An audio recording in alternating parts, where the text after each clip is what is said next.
lẹ́lẹ́ alára ìjì ọ̀sá ọmọ amúrekàndọ́gba agogo mo kí nílé ajérò ọmọ ògbójúkọ̀rọ̀ jàjálẹ̀ gbogbo wánàgbà àga àmọ̀ta èdè gbogbo ọlọ́jà mẹ́rẹ̀ẹ̀rìndínlógún gbogbo baálé níjòyè gbogbo ẹ̀yin ọ̀tọ̀kù lóòlù pátá gbogbo yín náà ni mo kí àkàndọ̀rọ̀ Awíkonko lórúkọ mi àjàwó àròyìn rèé Awíkonko aṣọ lójú ọlọ́rọ̀ bọ́lọ́rọ̀ gbàgbọ́ kí n bàbá ọlọ́rọ̀ ṣe fáfani tó ẹ̀sẹ̀ ń rí mi tàbí wò mí fún ìgbà àkọ́kọ́ gbogbo ọmọ kóòtù yíre bí bó lọ̀dẹ́ yín ṣe rí ṣe lè dá sọ́ọ̀dẹ́ dùn kì í ṣẹni tá a bá lóde ẹjọ́ bílẹ̀ ọ̀bá da tọ́ọ̀dì òdùn àní láǹfààní àti máa wòra wa ìtinú yín ò ní di tòde òní rí lédè yín ojú yín ò ní fọ́ tòde òní lọ lédè yín lágbára Ọlọ́run láàkàn sí bẹ́ẹ̀ bá gbàgbé ẹ jẹ́ ká sọ wípé inú pọ̀pọ̀ ṣìnṣìn náà la wà gbogbo àwọn ọmọ káàárọ̀ oòjíire ìdí ni pé bíbélì ló ṣe àlàkalẹ̀ rẹ̀ bíbé èèyàn kan bá ní 100 màálùú tẹ́yọ kan bá sọnù ńbẹ̀ ǹjọ́ nítorí òun ní fi 99 tó kù kalẹ̀ kó sì tọpasẹ̀ ẹyọ kan tó nù ń lọ torí pé ó ṣe iyebíye pọ̀ olóyè Sunday Adéyẹmọ Ìgbòho ọ̀kan pàtàkì ní láàrin wa gbogbo wa náà la sì mọ nǹkan tó ṣẹlẹ̀ sí níbi ọdún bíi mélòó kan sẹ́yìn pàápàá jùlọ ní July 1st 2021 òun náà ni Àdìsá ọmọ Aládékún ẹ̀gbọ́n mi òòṣà ọmọ Adéyẹmọ ló ti bẹ̀rẹ̀ sí nífò tààtàrí láti ibì kan síbì kan tí ò láǹfààní láti dúró nílùú abínibí ẹ̀ tẹ́rùn bó ṣe yẹ kó ṣe kò láǹfààní láti bójú tó ṣẹ̀ kò láǹfààní láti rí àwọn ẹbí ẹ̀ nígbà tó wù ú lásìkò tó wù ú àwọn ẹbí ò láǹfààní àti rí nígbà tó wù ú àtàsìkò tó wù ú bẹ́ẹ̀ bá gbàgbé kọ́lọ́hún dẹlẹ̀ fẹ́yàn rí nínú wàhálà àti làásìgbò yìí òun náà ni màmá olóyè Sunday Adéyẹmọ Ìgbòho lọ́jà láìsí sí kọ́lọ́hún dẹlẹ̀ fún wọn lẹ́ẹ̀kan sí gẹ́gẹ́ bí ìròyìn tí a ti sọ nípa rẹ̀ bí olóyè Sunday Adéyẹmọ Ìgbòho is now a free man kò ṣàìní lọ́wọ́ oríṣiríṣi àwọn èèyàn nú àkọ́kọ́ ni ẹlẹ́yìn náà ni pé kò tó ṣàìní ní ọ̀pọ̀lọpọ̀ àríyànjiyàn àwíyànnu àti awuyewuye lọ́pọ̀lọpọ̀ nínú lánàá òde yìí òun náà lólóyè Sunday Adéyẹmọ Ìgbòho ṣàbẹ̀wò sí bàbá wa Olúbàdàn tilẹ̀ Ìbàdàn ọba Adéwọ̀lú Rashidi Ládọjà láti lọ sí ẹ̀lẹ́mbẹ̀rún àti láti lọ fẹ̀mí ìmoore hàn sí ọba Adéwọ̀lú Ládọjà ọ̀dà bẹ́ẹ̀ ọ̀pọ̀lọpọ̀ nǹkan náà ló ṣẹlẹ̀ níbẹ̀ ọ̀pọ̀lọpọ̀ ọ̀rọ̀ ló wáyé ń bẹ̀ ọ̀pọ̀lọpọ̀ ọ̀rọ̀ ló ń káàkiri lórí ìtàkùn ayélujára ṣe mọ̀ wípé Yorùbá ní ẹni tá a sọ̀rọ̀ rẹ̀ lẹ́yìn tó gbọ́ àbẹ̀tú ló kára bí ajere wọn ń perú wa ojú tó lé ojú tó ko àkùkọ wá gorí èrè gbọ́n ó rè létéńté bá a ṣe rọ̀tún la rósì bá a ṣe ríwájú la rẹ́yìn torí pé ìgboro la wà bí àṣà àwọn èèyàn kan kíni nǹkan tó ṣẹlẹ̀ kíni tí mo fẹ́ pẹ̀ kẹ́lù ẹ̀rí fídíò tí mo kọ́ play yẹn yóò dàbí ẹni pé màá tún kọ́kọ́ play ẹ̀ padà ká wo ìrìn àjò olóyè Sunday Adéyẹmọ Ìgbòho nílé bàbá wa Adéwọ̀lú Ládọjà mo láwọn picture àti àwọn fídíò náà tó wà nulẹ̀ bọ̀ ẹ jẹ́ kí n lo eléyìí nìkan kí n kàn láǹfààní àti reflect lé lórí kí n má sọ̀rọ̀ púpọ̀ lórí ẹ̀ kí n má lo àmì fàágùn ẹ mọ̀ pé àwọn ètò mi lẹ́nu ọjọ́ mẹ́ta yìí mo ti dínkù jọjọ kì í ṣe nítorí tèmi bọ̀ nítorí ẹ̀yin tẹ́ fẹ́ wò ó ṣètò kámọ̀ ṣètò 1 hour plus 2 hours yẹn no ẹ já ṣe níwọ̀nba ìpele bí aṣọ àlùbọ́sà ètò bí ọmọ yangan tó bá ti mọ níwọ̀n Yorùbá ní sókítà náà là á ṣe bí oge ẹ jẹ́ n kọ́kọ́ fídíò yẹn hàn yín tí n bá padà dé kí n kàn wá sọ̀rọ̀ díẹ̀ lórí ẹ̀ God bless you ẹ ṣé pọ̀.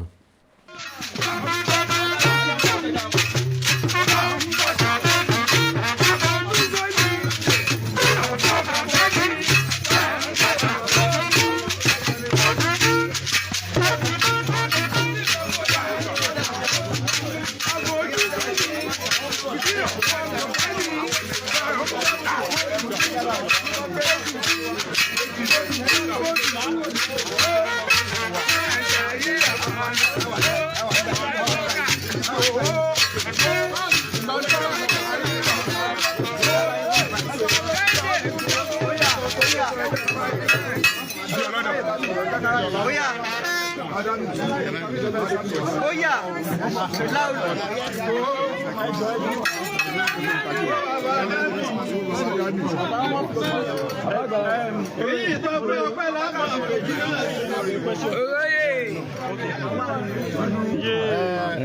I want you to explain. I want you to permit me to speak our language. Okay, no problem. I'm a Yoruba man. Then I don't want to say anything. People say, see the Sunday Igboho, the way it's stubborn for English is from my language. Let me say in Yoruba. Kí ni ohun tó gbé yín wá sí ọ̀dọ̀ kábíyèsí Olúbàdàn Ìbàdàn? Ohun tó gbé mi wá sí ọ̀dọ̀ bàbá mi kábíyèsí Olúbàdàn ni pé àkọ́kọ́ náà mo dúpẹ́ lọ́wọ́ Ọlọ́run,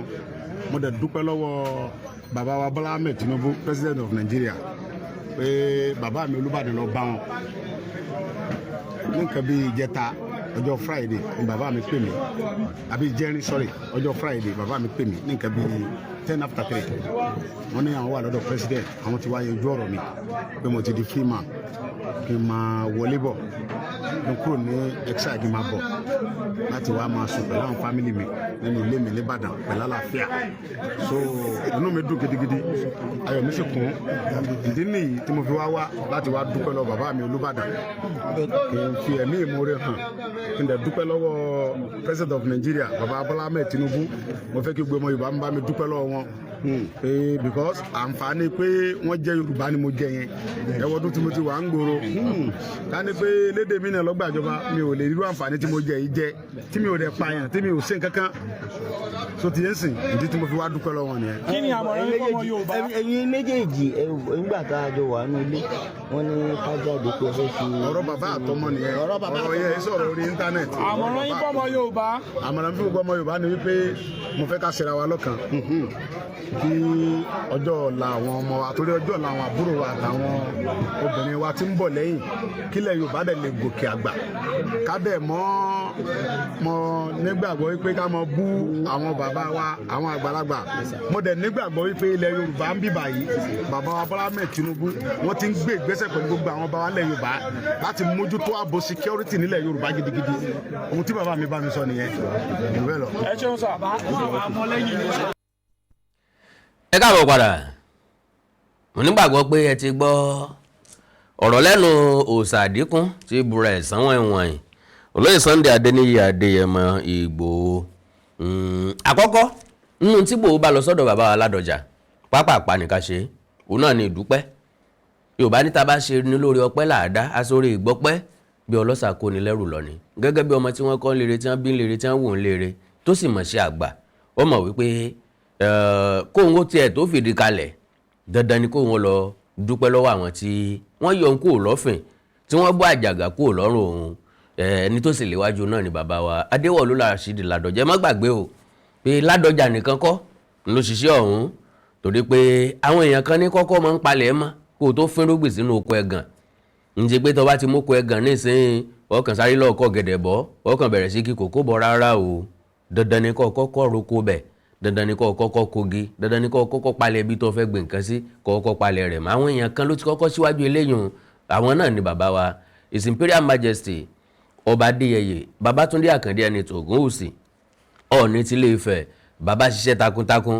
bákan náà ni Olúgbọ́n tilé Gbọ́n bàbá náà ṣiṣẹ́ takuntakun gbogbo àwọn eléyìí wọn ò ṣe fọwọ́ rọ́dà sẹ́yìn lórí ìrìnàjò olóyè Sunday Adéyẹmọ Ìgbòho. Now ẹ rí i pé ìgbà tí olóyè Sunday Adéyẹmọ Ìgbòho wálé fẹ́rẹ́ ó yọjú sí Aláàfin Ọ̀yọ́ ó yọjú sí bàbá wo Olúgbọ́n torí tí wọ́n bá ń sọ wípé kábíyèsí tí olóyè Sunday Adéyẹmọ Ìgbòho fẹ́ràn gan tàbí tí máa ń gbọ́ràn sí lẹ́nu bàbá Olúgbọ́n ni pé bàbá Ládọjà ò kì í ṣe kábíyèsí ẹ̀ tẹ́lẹ̀ olóyè ilẹ̀ Ìbàdàn ni wọ́n gómìnà àná ni wọ́n àti bẹ́ẹ̀ bẹ́ẹ̀ lọ. Now gbogbo wọn ni Sunday Ìgbòho ṣàbẹ̀wò sí lélẹ̀ tó túmọ̀ sí pé lọ́nà kan tàbí kejì gbogbo wọn náà ni wọ́n ní ẹ̀tọ́ sí ààrẹ orílẹ̀-èdè Nàìjíríà láti pàṣẹ èdè ààrẹ ṣùgbọ́n lákòótán nígbà tí bàbá Ládọjà lọ síbẹ̀ lọ́jọ́ Ẹtì Friday òun náà ni wọ́n tún sọ fún ààrẹ pé kíní tí ń pẹ́ jù ẹjá yọ̀ǹda ọmọ yìí ò ṣe jàngbọ̀n kò sì ṣe nǹkan tó kọjá agbára ẹjá filẹ̀ ẹjẹ́ kó lómìnira ẹjọ́ ọmọ bọ̀ nílé ààrẹ náà sì fọwọ́ sí àdúpẹ́ lọ́wọ́ Ọlọ́run. Nínú nǹkan tí olóyè Sunday Adéyẹmọ Ìgbòho bá àwọn oníròyìn sọ ó jẹ́ ká mọ̀ wípé ọjọ́ Friday náà ni bàbá pé òun ní 10 after 10 ń pé ọ̀dọ̀ ààrẹ làwọn wà yìí o nínú ọ̀rọ̀ tí àwọn bá wá ọ̀rọ̀ rẹ̀ ń bẹ nínú ọ̀rọ̀ tí bàbá Ládọjà sì bá lọ sọ́dọ̀ ààrẹ. Àkọ́kọ́ wọ́n lọ dúpẹ́ ti wíwá tààrẹ wá síbi ayẹyẹ ìwúyè wọn. Ẹlẹ́ẹ̀kejì wọ́n lọ lórí ọ̀rọ̀ Sunday Igboho. Ẹlẹ́ẹ̀kẹta wọ́n lọ lórí ọ̀rọ̀ òṣèlú. Tó bá fẹ́ mọ̀ nípa eléyùn wádìí eléyùn sáyé ọ̀tọ̀. Ọ̀rọ̀ olóyè Sunday Adéyẹmọ Ìgbòho ló bẹ̀ mí wá. Now ẹ rí i pé Sunday Igboho ti yàtọ̀. Gẹ́gẹ́ bí ìmọ̀ràn tí mo mú wá lánàá pé kọ́ ọmọ tí ọmọ báwọn oníròyìn sọ pàápàá jùlọ lẹ́yìn ọ̀sẹ̀ kan tá a bá ti ṣàjọyọ̀ ìtàn kó lóye Sunday Adéyẹmọ Ìgbòho kó tilẹ̀kùn ẹnu ilé ẹ̀ fáwọn oníròyìn. Lóòótọ́ olókìkí èèyàn ni, ẹni táyé fẹ́ràn ni, ẹni táyé ń retí ni. Ọ̀pọ̀lọpọ̀ àwọn èèyàn náà ni yóò fẹ́ wá interview lọ́tún interview lósì. To the best of my own understanding n tí máa ń wò pẹ̀lú interview ni pé n tí n bá fẹ́ wá béèrè lọ́wọ́ ẹnìkan tí mo dẹ̀ dáwọn èèyàn 2-3 tán ti béèrè ní láti tún lọ béèrè lọ́wọ́ ẹnìyẹn mọ́. So but àwọn èèyàn wa ò rí bẹ́ẹ̀, kálukú fẹ́ jẹ́ kán rí Ìgbòho lórí platform. Mo ti ṣàpèjúwe lóye Sunday Adéyẹmọ Ìgbòho tẹ́lẹ̀tẹ́lẹ̀ pé kò yàtọ̀ sí igi ọ̀pẹ. Gbogbo tó wà lára igi ọ̀pẹ pátápátá owó ni. Bó bá sì gbà mí gbọ́ ọ̀wá tí ń bẹ lórí ẹ̀ náà fi ń hun gbọ̀n náà fi ń hun kùkú. Ntó ewé tí ń bẹ láàárọ̀ ọ̀wá ẹ̀ náà ni wọ́n fi ń ṣègbálẹ̀. Ọ̀sẹ̀ tí ò ní gbálẹ̀ nu ilé ọba àjóló ọba àjẹtálíkà ẹ̀ sàmọ́ gbálẹ̀ nu ilé yín. Ẹ̀yìn tí ń bẹ lórí ọ̀pẹ ńlá fi ń ṣepo. Lórí ọ̀pẹ náà wọ́n lè rẹ́ mú jáde ńbẹ̀. Bàbá wa sẹ́yìn tán epo tá a bá yọ ọ́nú ẹ̀ owó ni. Ìhá tá a kókó ńbẹ̀ owó ni. Ògùnsọ̀ tá a bá fi kẹ̀tẹ̀pẹ̀ tó yẹ kó jẹ́ wéèsì ṣe owó ni. Gbogbo nǹkan tí ń bẹ lára igi ọ̀pẹ pátápátá owó ni. So irú èèyàn tó lọ ń dágbò ònù. Now wọ́n wá béèrè lọ́wọ́ ẹ̀ wípé ẹ wọ ìyẹ̀wò pẹ̀lú bàbá Ládọjà kí làwọn nǹkan tẹ̀ sọ́nbí ọlọ́rọ̀ bàbá àtọmọ ni. I trust Ìgbòho tó bá jẹ́ gbà kan yóò sọ pé kò sí ní tèmi àti bàbá sọ́nu léjú pé Ìgbòho bẹ̀rẹ̀ sí ní ṣàlàyé. Now wọ́n wá jẹ́ kó yé wa wípé àwọn ọba wọ́n jẹ́ kó yé òun pé ààrẹ mú ọ̀rọ̀ ààbò lójì kan.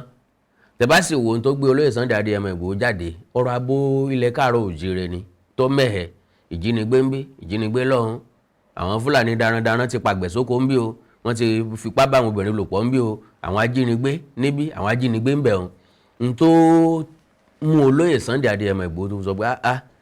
wọn ò gbọ́dọ̀ mọ́ pa wá ká sì tó mọ́ rẹ́rìn-ín,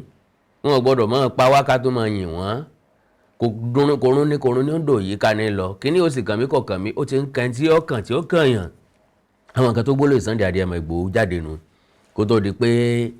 àwa jẹ́ ọ̀daràn mọ́ràn àwa làwa mú Yorùbá Nation rèé bá ń lé ń gbé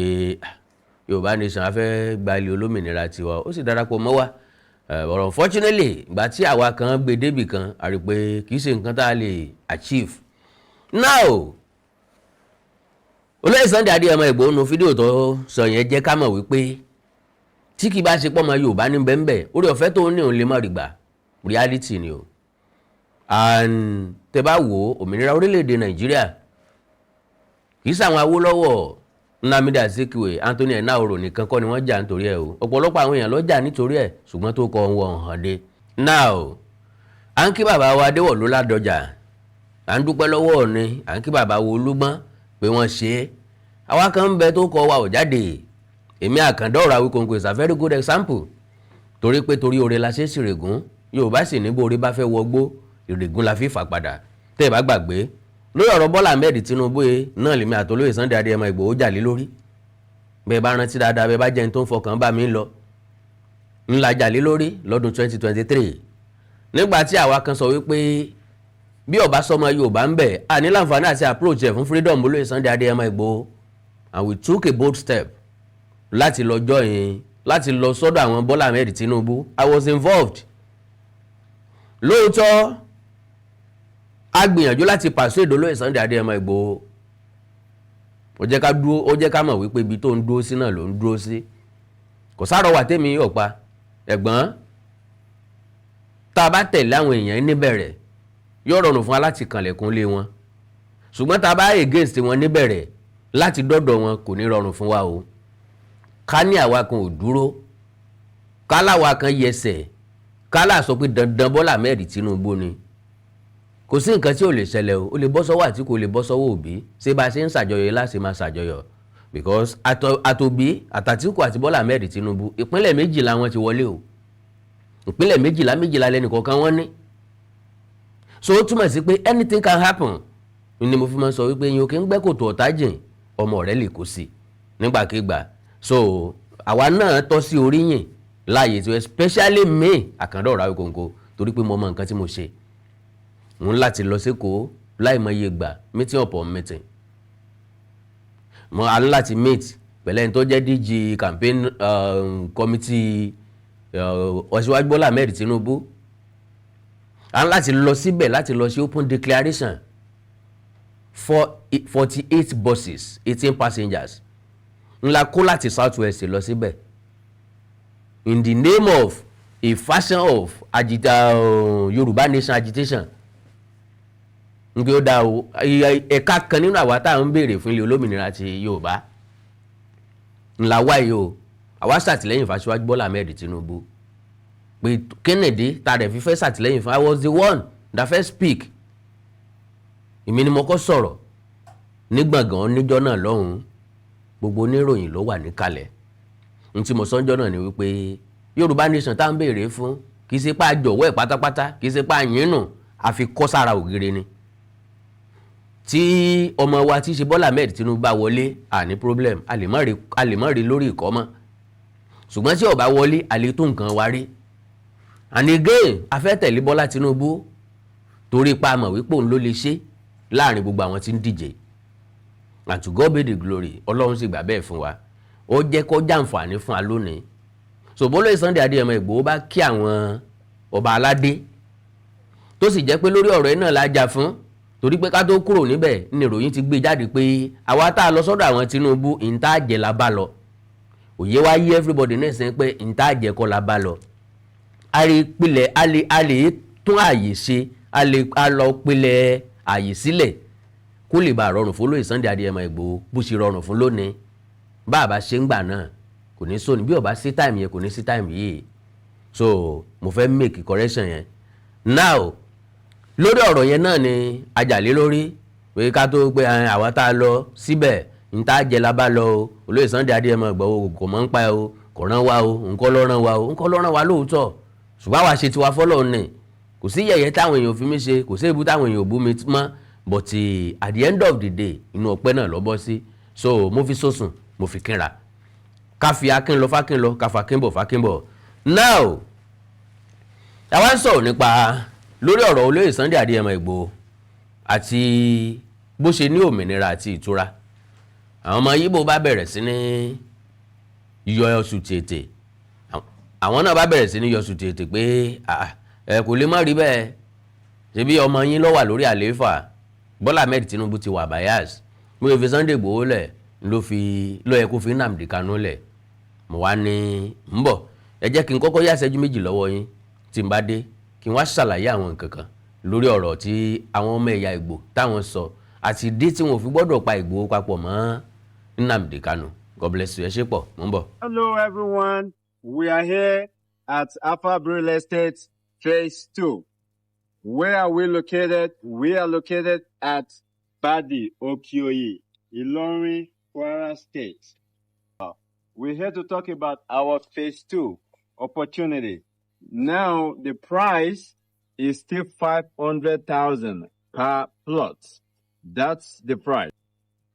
We primarily do business here in this region. Now, another opportunity to also take note of here is the proximity of this property to the express road. The landmarks are remarkable. You have the NNPC, you have the police station down the road, you have the Kwara State Polytechnic, you have the teaching hospital. You can never beat. When we talk about development in real estate and we talk about golden opportunity, those are the things to look out for. Now, we work with professionals. We just don't work in isolation. We have professionals working with us. We have our lawyers. We have the surveyors. We have the engineer. And we have our awesome management team in place that they are ready to walk you through the process. If you are ever in need of any, try to reach us, contact us, 081 68 99 41 68. That's the WhatsApp contact. We also have our email, afabbands@gmail.com. Thank you very much. Now we're going to move to phase 3. Thank you.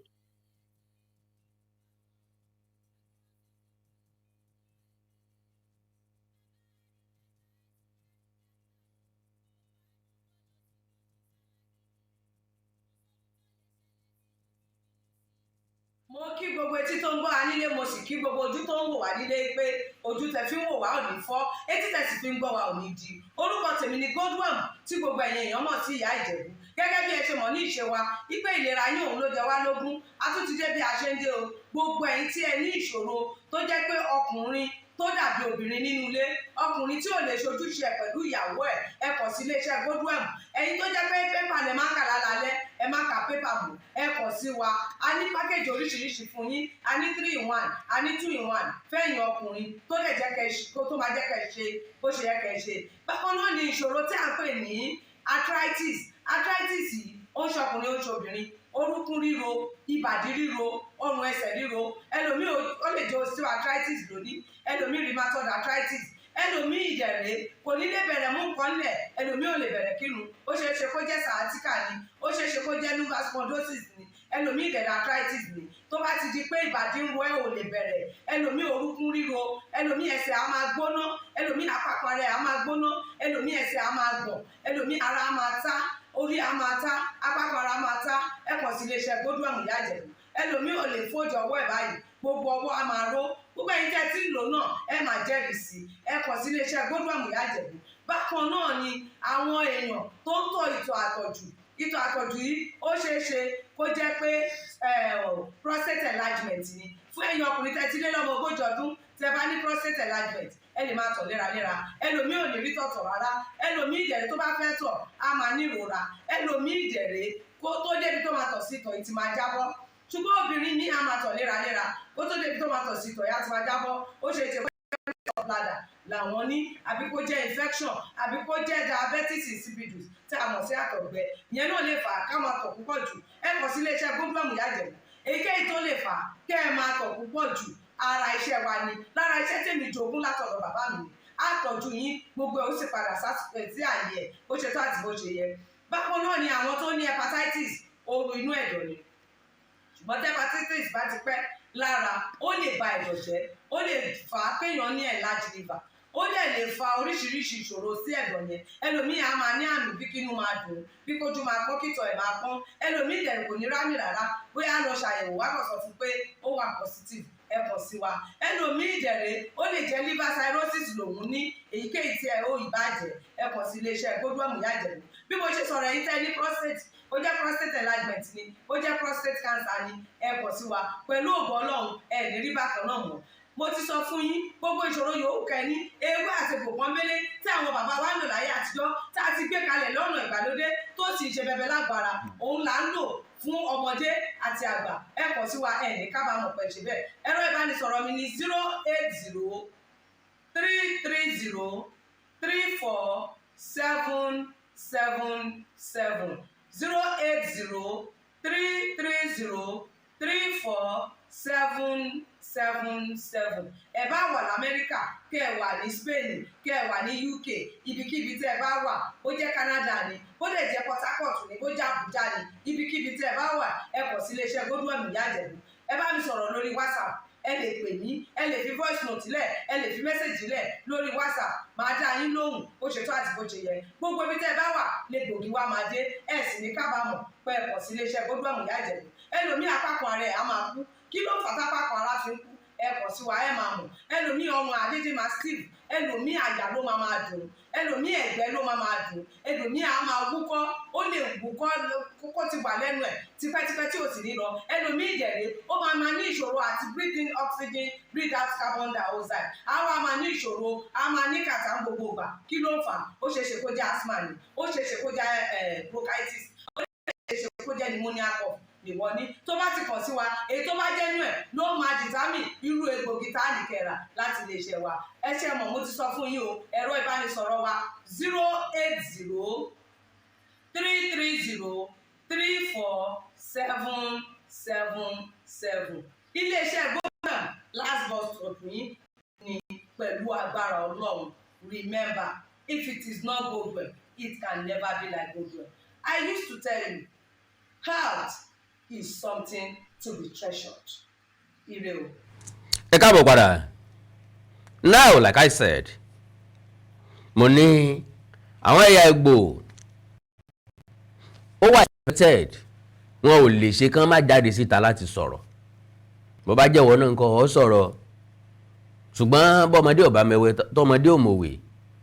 Fúnra wa lára wa láàjà ẹ̀wẹ́ sọ́tún ẹ̀wẹ́ lélẹ́yìí o òwe lélẹ́yìí o. Now wọ́n wá ń compare wípé ńgbà tíjọba ti lè dáríjì Sunday Igboho yẹ kán dáríjì Nnamdi Kanu kó papọ̀ mọ́ra wọn kó papọ̀ mọ́yàwó kò tiẹ̀ farapẹ́ra rárá because tá a bá wo dáadáa olóyè Sunday Adéyẹmọ Igboho òun ò campaign fún wàhálà àti jàngbọ̀n kò fìdí pagbá sókè òkun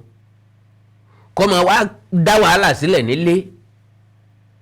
kó máa pé ẹ lọ mú gbá ẹ lù ú ẹ lọ má wo ẹ pa ẹ ń bá ṣe léyìí ẹ yanjú ẹ ń bá ṣe tọ̀hún ẹ yànkì ẹ bíi Nnamdi Kanu tó jẹ́ pé ó ń fìdí pagbá síbì kan ó ń incite wàhálà láàrin àwọn ẹ̀yà tiẹ̀. Bákan náà olóyè Sunday Adéyẹmọ Igboho kò sọ̀rọ̀ ìkórìíra sí ẹ̀yà míì bíi Nnamdi Kanu tó jẹ́ pé èmi ò mọ̀ pé téèyàn bá ń gbìyànjú láti gba ilé olómìnira tiẹ̀ dandan ni kó máa wọ́ọ̀ṣì àwọn ẹ̀yà kan dáhùn. Ọ̀rọ̀ àlùfànṣá lórí ìran Yorùbá kò níye látọ̀dọ̀ Nnamdi Kanu ńlá fi mọ́ tó ń béèrè pé àwọn ọmọ Yorùbá wo ní ń tẹ̀lé ní lẹ́yìn àwọn ọmọ Yorùbá wo ní sọ pé kan fún freedom irú freedom wo lẹ́ ń béèrè fún. Olóyè Sunday Adéyẹmọ Igboho kọ́ orchestrate irú sítàtò tí Nnamdi Kanu pè fún ní South East tó yẹ jẹ́ pọ́ ọmọ iléèwé bó bá lòun ọ lọ iléèwé lọ́jọ́ Monday dídákúnlẹ̀ ni lílù ní bí ejò àìjẹ́ ọlọ́jà tó bá pàtẹ lọ́jọ́ Monday wọ́n dọjà wọn nù wọ́n bá ṣọ́ọ̀bù wọn jẹ́ wọ́n bá sọ wọn jẹ́ wọ́n jí nǹkan wọn kó lọ. Olóyè Sunday Adéyẹmọ Igboho kò kó àwọn militant jọ kò ká àwọn jàǹdùkú jọ bí Nnamdi Kanu tó single-handedly create ESN Àmọ̀tẹ́kùn tiwa àwọn ìjọba ló dá sílẹ̀ Nnamdi Kanu ló dá ESN nílẹ̀ gọ́ọ̀mẹ̀ntì wọn ọ̀dẹ̀ tẹ́rù ti sọ pé kán dákẹ́ sítàtòm ní gbogbo South East gọ́ọ̀mẹ̀ntì ò tó bẹ̀ láì sọ pé kí wọ́n máa lọ bí iṣẹ́ lọ́jọ́ Monday because àwọn tó ti dẹ́jà bẹ́ẹ̀ àti rígbà tí gọ́ọ̀mẹ̀ntì sọ pé àwọn ti ṣẹ́ àwọn ti rẹ́yìn gbogbo nǹkan yẹn káwọn èèyàn máa lọ sọ́bí ọjà wọn lọ́jọ́ Monday àwọn tó gbìyànjú ẹ̀ wọ́n tẹ́ sí àwọn tó tán ní káwọn ó gbìyànjú ẹ̀ wọ́n tẹ̀ sí gbogbo àwọn nǹkan yìí olóyè Sunday Adéyẹmọ Igboho kò ever lọ́wọ́ sírú ẹ̀. Nnamdi Kanu nìkan náà lọ fọwọ́ sọ̀yà ìbọn bá wálé o àwọn ti yan ààrẹ àwọn ti yan prime minister àwọn mọ ààrẹ tí wọ́n bọ̀ wọ́n mú prime minister tí wọ́n bọ̀ àwọn Nnamdi Kanu àwọn ni wọ́n ní exile office àbí àwọn ni wọ́n ní ọ́fíìsì lábúrọ̀dù tán níjọba tán létò ìjọba tí wọ́n bẹ̀ eléyìí ọ̀sẹ̀ lẹ́lẹ̀ káàró òjìire ntí olóyè Sunday Adéyẹmọ Igboho wà fúngbà náà ó ní mobilization orientation education ká educate àwọn èèyàn wa ká inform wọn ká ta wọ́n jí campaign rally ntólóyè Sunday Adéyẹmọ Igboho bẹ́ẹ̀ sì lé lórí ńgbà náà nù ó dẹ̀ sí sórí kò síbì kan tó lọ tí nǹkan ti ṣẹlẹ̀ torí pẹ̀lú ògùn Ọlọ́run ọ̀pọ̀lọpọ̀ bíi tólóyè Sunday Adéyẹmọ Igboho lọ náà lájọ lọ. So lára àwọn eléyìí òun náà ni wípé Igboho lọ́wọ́ sí wàhálà àti ìdàlúrú kankan tó fara pẹ́ sí Nnamdi Kanu lọ́jà sọ wípé kò bára wọn mọ́ Nnamdi Kanu fi gíga àwọn àgbàlagbà ẹ̀yà Ìgbò lójú gbogbo ẹni tí ó bá ti tẹ̀lé ìlànà tiẹ̀ èpè èébú ìfìyàjẹni ni ó ń ṣẹlẹ̀ sílé ayé wọn. So gbogbo àwọn eléyìí kì í ṣe eléyìí tí olóyè Sunday Adéyẹmọ Igboho tó lọ́wọ́ sí tẹ́ bá wá wò dáadáa ìran káàrọ̀ òjìrè ti ń pòǹgbẹ fún ilé olómìnira tí wọ́n ti pẹ́ láti ìgbà tí wọn ò ti jẹ́ kí Moshood Káṣímọ̀wò Ọláwálé Abíọ́lá tí gbogbo èèyàn dìbò fún tó wà glaring nínú ìdìbò tán sọ wípé òun ló ní àlàáfíà jùlọ tó wà free fair and credible ní gbogbo Nàìjíríà pé ìdìbò tí ò ní màgòmágò kankan nú táwọn èèyàn fínúfíndọ̀ dìbò ní ẹni tá a fẹ́ lórí lélẹ́yìí ìbò June 12 ni so láti ìgbà tí wọn rẹ̀ ti gbé ilẹ̀ fáwọn Abíọ́lá òun náà láti bẹ̀rẹ̀ agitation wa kì í ṣèṣin láì ṣe bẹ̀rẹ̀ láyé OPC ni first agitator tá a kọ́kọ́ ní Oòduà la máa ṣe Oòduà la máa ṣe o a ò lè sọ̀jẹ̀ ká ṣẹ̀ra wa Oòduà la máa ṣe Oòduà la máa ṣe o a ò lè sọ̀jẹ̀ ká ṣẹ̀ra wa káwúsá lọ ní tiwọn kí Ìgbò lọ ní tiwọn o káwa Yorùbá ká ní tiwa Oòduà la máa ṣe Oòduà la máa ṣe o a ò lè sọ̀jẹ̀ ká ṣẹ̀ra wa ṣe ti rí bí wọ́n ṣe jẹ wá níyà ṣe ti rí bí wọ́n ṣe pa Abíọ́lá ṣe ti rí bí wọ́n ṣe jẹ wá níyà yé ṣe ti rí bí wọ́n ṣe pọ̀ Láwálé lẹ́yìn ìgbà tí Abíọ́lá kú Ọlọ́run ṣeun gbogbo ẹ̀ náà la kúkú bá wọn ṣe èmi náà wà ní OPC láyé ìgbà náà ibi tí mò ń lọ lélẹ̀ yìí kò sí nǹkan kan tá a ṣe tàbí tó lè Sunday Adéyẹmọ Ìgbòho ṣe tó fìyà jẹ ọmọdé tó fìyà jẹ obìnrin tó fìyà jẹ àwọn arúgbó tó fìyà jẹ àwọn àgbà tó fìyà jẹ àwọn ọkùnrin lọ́nà àìtọ́ ńlẹ̀ káàárọ̀ òjíire so tá a bá wà wò dáadáa tá a gbé Sunday Adéyẹmọ Ìgbòho sọ́tún tá a gbé Nnamdi Kanu sósì olóyè Sunday Adéyẹmọ Ìgbòho kò ṣe nǹkan kan ju tó takò òfin ìjọba ju pé àgbàlẹ̀ olómìnira tiwa lọ ìṣẹ̀ tó lóyè Sunday Adéyẹmọ Ìgbòho sẹ́ńtì ẹ̀ òun ni pé kò fẹ́ kí ìyàwó jẹ̀ràn tiẹ̀ kò fẹ́ kí wọ́n pè ìran tiẹ̀ mẹ́bọ ó fẹ́ káwọn àgbẹ̀ wọn láǹfààní àti dóko wọn rọrùn ó fẹ́ kí àwọn ọmọdé kí wọ́n nígbé ayé tó dáa ó fẹ́ kí gbogbo ìlú tí ń bẹ nílẹ̀ káàrọ̀ òjíire kó ní ìsinmi kó sì wà lálàáfíà ẹ̀ṣẹ̀ tó ń ṣẹ̀nu so ó yàtọ̀ síra wọn Àkàndá ọ̀rọ̀ Awíkonko Àjàó ọ̀rọ̀ Awíkonko aṣọ lójú ọlọ́rọ̀ bá àwítò onítọ̀ lámẹ́kẹ́ni mọ́ni onítorí ẹ̀kọ́ jáwọ́ ìjọba ṣòfin kọ̀ràn kàkọ́ sẹ́ni tí ó ṣòfin àjẹ́ ẹ́mbásì ti ròyìn Fúlàní yóò mọ̀ wípé funfun ni yóò fi bí lẹ́ẹ̀kan sí ẹ̀gbọ́n mi Òòṣà Àdínkù olóyè Sunday Adéyẹmọ Ìgbòho ó kú oríire o ajá tó lọ ilé ẹkùn tó bọ̀ ni o bàbá ti ń kájá kú oríire ká máa kẹ́kùn náà kó kú oríire ìdí ni wípé bó bá sọ mẹ́lòmíì nírú ẹ̀ ṣẹlẹ̀ sí yóò ti dẹni àná yóò ti dìgbàgbé yóò ti parẹ́ máyé lára ṣùgbọ́n ògùntàdá ni wáyé dá mọ́ ọ wà incomparable àkàndá èèyàn ni ọ bí èmi Àkàndá ọ̀rọ̀ Awíkonko náà ṣe jẹ́ àkàndá so welcome back my brother àánú Olódùmarè kò ní fi ń sílẹ̀ o lágbára Ọlọ́run kò ní kù lẹ́yìn kò tiẹ̀ lè wáyé mọ́ kò lè kù lẹ́yìn mọ́ so like I said níbi tí mo bá gòkè náà ni wọ́n bá sọ̀kalẹ̀ ìmọ̀ràn àkọ́kọ́ tí mo kọ́kọ́ mú wá náà ni ọ̀rọ̀ bí báwọn oníròyìn sọ you know I told you some years back ń pé gbọ̀dá jagunjagun lẹ́yìn sọ̀rọ̀sọ̀rọ̀ la wà ẹ fi sí ọ̀rọ̀ sísọ lẹ̀ fún àwa so ìyẹn ò túmọ̀ sí wípé èmi ni wọ́n mọ̀ bá ń sọ̀rọ̀ tó bá yẹ kẹ́ sọ ṣùgbọ́n bẹ́ẹ̀ ṣe ṣe nílé bàbá wa Ládọjà hàn gẹ́gẹ́ bẹ́ẹ̀ ni Akin ṣe gẹ́gẹ́ bẹ́ẹ̀ ni jagunjagun ṣe gẹ́gẹ́ bẹ́ẹ̀ lálágbára ṣe alágbára gbọ́dọ̀ máa ṣe ọ̀rọ̀ kù sínú bẹ́ẹ̀ ni tí ó tààrọ̀ ọmọ kàwọn èèyàn pé ó yẹ kó sọ ilé ó yẹ kó sọ ilé ní tí wọ́n fi máa lágbára nù tá à ń pè ní mọ̀jàmọ́sá gan nù Ọlọ́run Elédùmarè yóò pa ọ́pọ̀ pẹ̀lú yín àṣìṣe òní bá yín pa ọ́pọ̀ o nígbà tẹ́ ẹ fi sí ńlé kò sẹ́ni tí ó mọ̀ wípé bólóde ọ̀bá kú ojúde rẹ̀ ò ní wú gbẹ́gi ṣùgbọ́n bẹ́lẹ́rù ọ̀bá sí ń di ẹrù rẹ̀ ó níbi ṣe máa ń rí o ó ti wá padà dé báyìí gbogbo ìkólọ rẹ̀ nílọ́pọ̀ ẹ̀mọ́ye náà lọ́lọ́run ó fi dá padà fún ọ so sùúrù tọ́pọ̀ ìmọ̀wọ́n ara ẹni ìlékè ọgbọ́n ni so gbogbo àwọn ọ̀pọ̀lọpọ̀ ni ó mọ̀ wá báyìí tí wọ́n mọ̀ fara nù ọ́ bí ológbò tó ń ṣọ́ra o torí pé gbogbo ẹni tí ń fẹyín nǹkan ní dunnú o gbogbo ẹni tí ń rẹ́rìn lónìí nǹkan lọ̀rẹ́ o gbogbo ẹni tí ń dìmọ̀ tí ń fara nù ọ́ bí ológbò gbogbo wọn kọ́ ni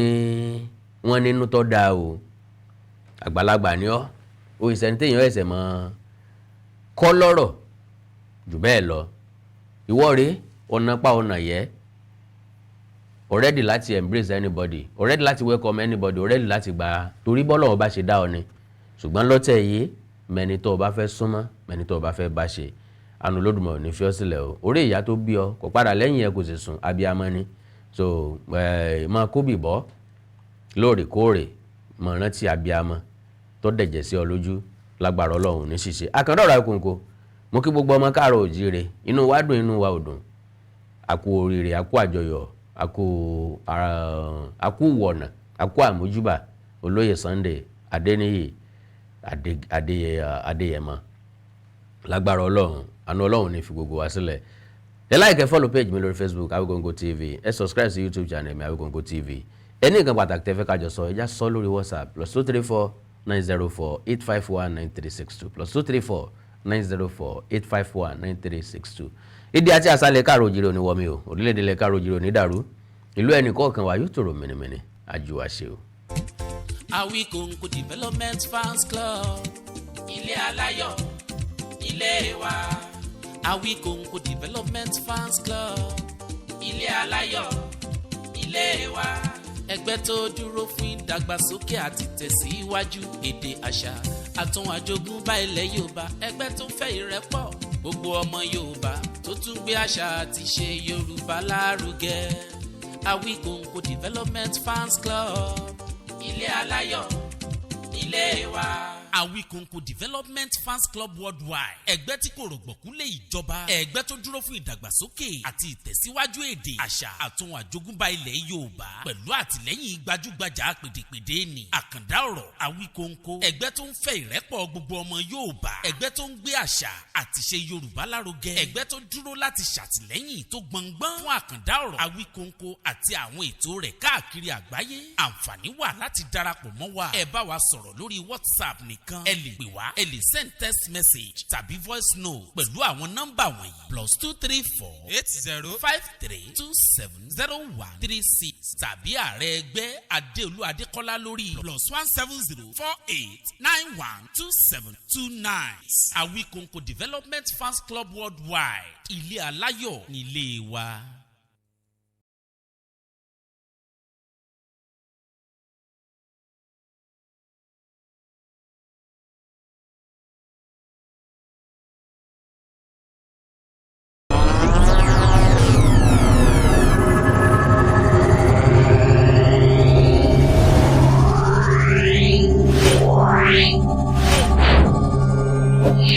Wow.